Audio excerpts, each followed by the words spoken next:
एबे लोके निज घरर सुना अलंकार सबू बंधा रखी मात्राधिक ऋण करुछंती। गोल्ड लोन परिमाण आश्चर्यजनक भाव में बढ़ी बढ़ी चली।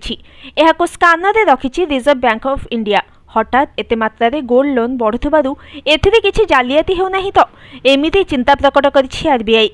जो माने एथिरे धरा पड़िबे से माने अडुआरे पड़ी पारंती। आरबीआई रिपोर्ट अनुसार 2023 मसीहा सेप्टेम्बर में गोल्ड लोन परिमाण 1,02,562 कोटी टंका थिबा बेले यह 2024 मार्च बेलू बढ़ी 1,54,282 कोटी होईछि। किंतु एबे एक रोचक तथ्य होउछि गोल्ड लोन ने एनपीए परिमाण मध्य किछि कम नहीं। बैंक एवं नॉन बैंकिंग फाइनेंशियल कंपनी गुड़िकर गोल्ड एनपीए मध्य 30% बढ़ी जाइछि।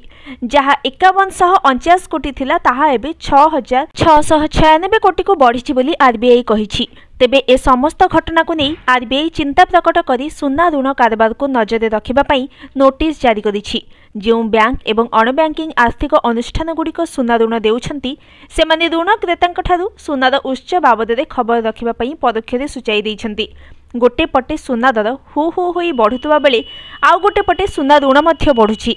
आउ एथिरे कला बजारीर आशंका को आरबीआई स्कानर रखिछि। Bureau report news today.